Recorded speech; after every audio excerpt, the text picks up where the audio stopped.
Welcome to Unforbidden Truth. I'm Andrew. On this week's episode, I'll be speaking with convicted murderer Lan Lee. On March 13th, 2010, Lan Ann Lee and her on and off girlfriend and former roommate, Monica Anderson, had been partying, drinking vodka, and doing lines of cocaine. At some point during the night, Lan stabbed Monica 91 times to death shortly after fighting over a phone charger. 6 months before Monica was murdered, while Lan and Monica were still living together, V, Monica's mother, received a call from her daughter saying that Lan had attacked her, given her a black eye and a bruised arm. Police had said that they would submit the proper paperwork to press charges, but nothing ever came about from that incident. Lan Lee was convicted of first-degree murder and received a 25 to life prison sentence. She's currently serving her prison sentence at the Central California Women's Facility in Chowchilla, California. Here's my interview with Lan Lee. This is Global Tel-Link. You have a prepaid call from an inmate at the Central California Women's Facility, Chowchilla, California. Where were you born? Sacramento. What was your first positive memory as a child? I just remember my sister being under the taxi car, and she got like some rashes on her, and then buying some candy at the candy store from a black man or a Mexican man. They had a candy store in their apartment, and we'd go there sometimes to get ice cream during the nighttime and get candy. My mom would go to the liquor store and give me back to chips. And then I was in preschool at the time, so I remember a little bit about that. What about your first negative memory as a child? My sister hitting me with the pump. Were your parents together throughout your childhood? Yeah. Were you close with both your mom and dad growing up? I think I was, not really, but as I got older, I did. Did you suffer any type of childhood abuse or trauma? When I was 16, yeah. Was that abuse? I abused drugs, and then, I got into it with my boyfriend, and we'd fight, and he would, like, beat me up and stuff, and be a black guy. He would just, like, call me names, and he just accused me of cheating on him and stuff. What types of drugs were you abusing at 15 years old? Crystal meth, marijuana, ecstasy. What was your behavior like growing up, starting as early as you can remember? I've been down since I was 20, so I don't really have a big, story, but I just remember, like, abusing a lot, running away, being in my family's house, going back and forth when I had my girlfriend with my parents. Then when we got into it one time, I got sent back home, and my mom was like, "Why'd you do that?" Like, I was like, "I don't know, it just got me mad," and, I just went down with her. And then I moved back home to my family, and then I started going to work down there. I used to work in Northern Sac, but now before I left, I was working in South Sac, down the street from my family's house. And so I kept the job until, like, I got locked up. What was your behavior like in school, primarily your middle school and high school years? My middle school, I did fine. I got at least an average 2.0, but I ran away when I was in junior high school, as junior, and then I made it back up because I went to this program that my sister got me into, my family got me into, and so I graduated high school, and I turned 18 after 5 months, and after 5 months, I turned 18, I got released from that program, and I stayed home with my family, and I worked and stuff. Like, I did what I can with paying the bills, helping them pay the bills. Did you engage in any type of criminal activity as a juvenile? No. What were you taken into juvie for? Assault. GBI. Was that on like a family or friend or? It was my sister, but they dropped the case against me because they call her lying, and she wasn't telling them the truth, so they had to drop it. So in my trial, they couldn't use it against me. Let's talk about the case you're in prison for. But before we talk about that, let's talk about your lover, Monica Anderson. How did you come to meet her? Okay, how I met her was I met her through a friend. I was on a gay website called Downlink. I hung out with this girl one time. She's like, "Hey, you want to hang out?" And then the driver that picked me up, he was like, "Hey, are you sure you want a girlfriend or something?" I was like, "Yeah." And he picked her up at work, and we met. And then he said that I was 21. She didn't want to date you younger than 21 because she wanted to go to bars and stuff like that. Because you guys go to dive bars. And then when she came off work, we hung out, and then so a fight happened. So she told me, "Hey, do you want to go to my place?" And I was like, "Yeah." And then we ended up kissing, and then from there it started liking me, and she was texting me all that day, and she told me she liked me, and I was so happy about that. She would send me messages with the small faces, the faces with the icon with the smiley faces. She would send me those, and then she asked me out again, and then that's how we started dating. What was your first impression of her upon meeting her? I thought she had it all together because she had her own place, and she was a manager at Craig and O'Reilly. But she didn't have her car then. But she eventually got a car towards the end of the relationship. How long were you two dating before the crime happened? 2 years.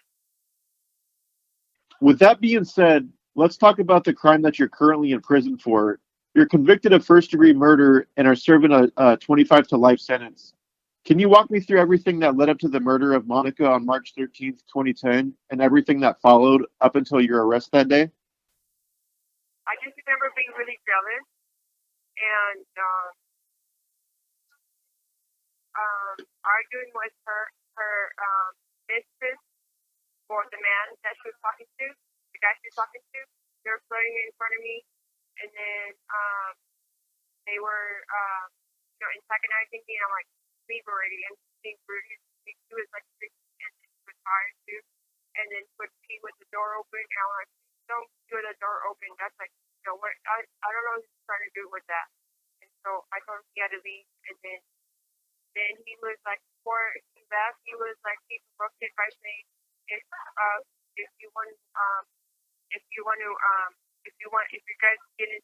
get into trouble with me, call me. And then purposely tried to argue with me so she could come back or something. And then we got into it, and then I just pulled out the knife and tried stabbing her. It was around 90 or so stab wounds, right? Yeah, scientifically, like how the one wound could be like a wound. Cause I just remember doing it like 30 to 40 times. I just remember doing it 30 to 40 times, but it wasn't 90 times. What was going through your mind every single time you plunged the knife in and out of her skin? I just remember saying bitch, and I was mad. But I still feel like I should have got such a high, like a higher charge because I didn't stand it, but like I had provision.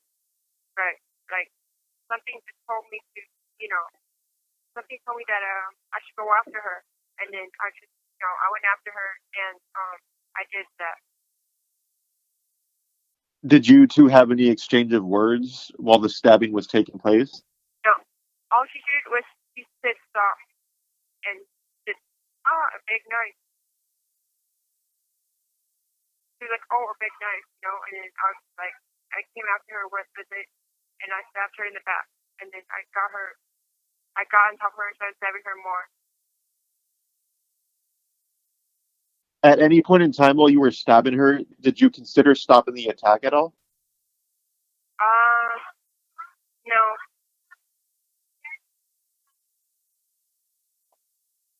How long after the stabbing was completed, after you were done stabbing her, were you arrested after that?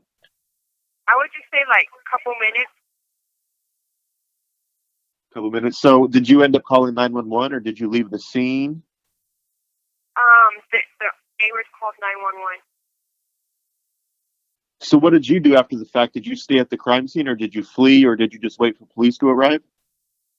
Yeah, I did. I know I should have just left or something, but like they were gonna find me anyway, so I didn't. I thought that if I ran away, that I would get a higher charge, like an enhancement for leaving the scene. So I didn't feel like I should have left. Mm. I didn't know what to do. I never, committed a crime so big, so like serious. After you were arrested, charged with the murder, and taken to jail, what was your first night in jail like after being charged with first-degree murder? It was, I was sad. I was crying a lot. They were trying to send me to suicide watch. I had a girl that was like a good roommate of mine. She's been to prison before, and she's telling me how she learned how to drive a stick drive car, just stuff like that. Like make me borrow her shampoo, and she would feed me, and she would like send me down a little bit, for a little time. And but you're gonna get out, and then said that said that she was giving her info, and I wrote her, but I never heard anything back from her. Was the death penalty on the table at any point in time in this case? They did say something about the death penalty, but they didn't give it to me. So you're ultimately charged and convicted of first-degree murder, receiving a 25 to life sentence. How did you feel when you were handed down your sentence? I felt devastated because I do suffer in prison. I go through it every single day. What do you do on a day-to-day basis to keep busy in there? Talk to my roommate, take showers, read books, or sleep. But sleeping is the main thing that's the best thing because I don't have voices around me. I block it out that way. And they do try to sedate me with medication. But now that I got at an ADSEC, it was nothing that I got myself in. I didn't get in a fight being ADSEC, but I went to ADSEC, and my sleeping pattern was messed up, and my medication stayed even in the day. I told them that I wasn't going to sleep, so I wasn't able to go to group. And then now that I'm back in EOP, in the general population, I was able to stay up, and I have the program, or else I won't get to be able to, go home earlier. And I guess there's like 6% coming through, so my time is going to get cut in half. So I'm looking forward to that. Do you have a job or any extra duties on the pod where you are?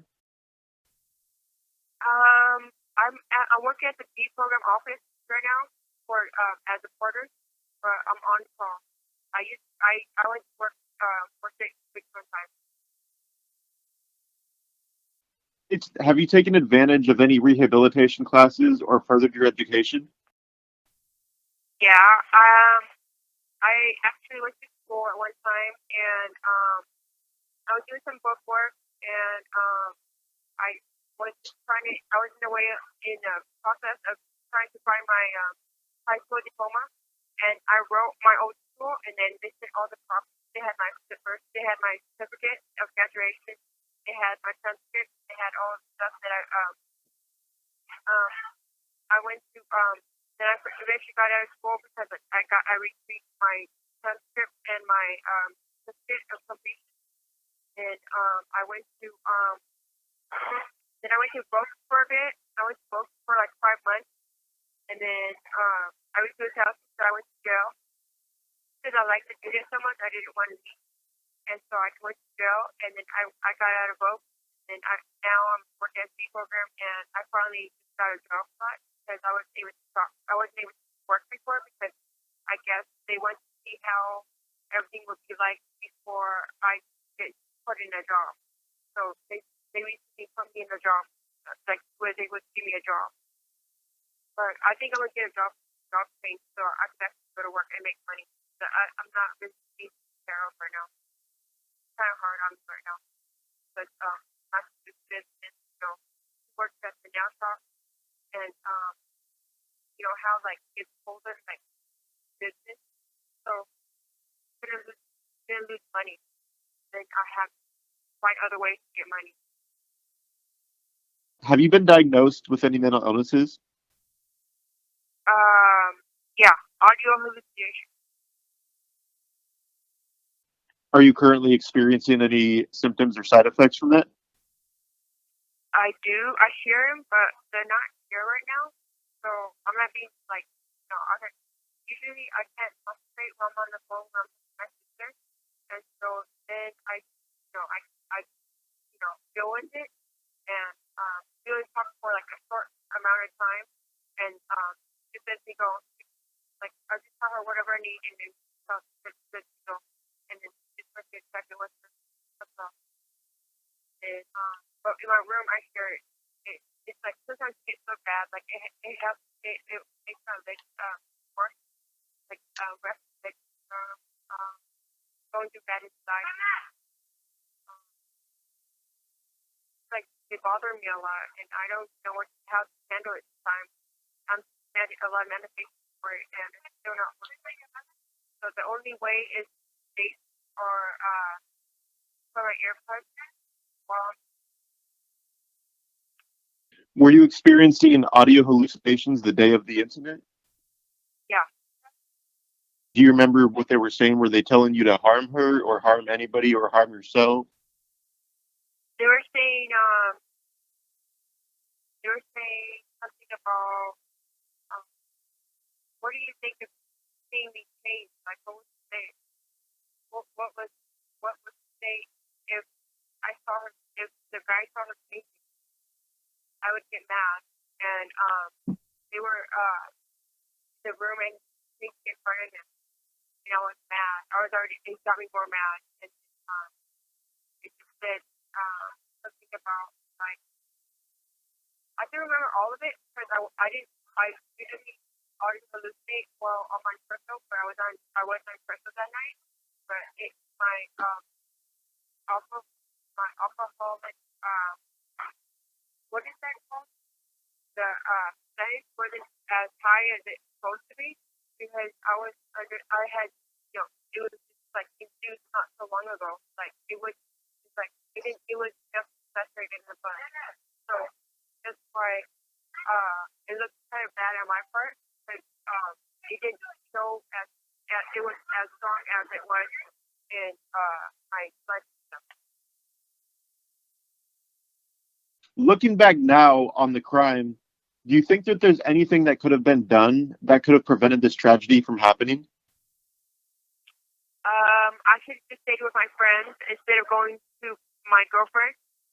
I should have stayed with my friends that took me to prison, and then hang out with the guy. And all that night they were doing coke and alcohol together. And they invited me, and we invited him over to her place. It didn't work. I guess one of me. I think that's why is next to the bathroom. With me. So he was kind of like start something, but I didn't want it to happen because I didn't know him like that. Like it was like my first time like actually really getting to know him, like getting to hang out with him, and it wasn't a good experience. That was my interview with convicted murderer Lan Lee. Thank you for listening.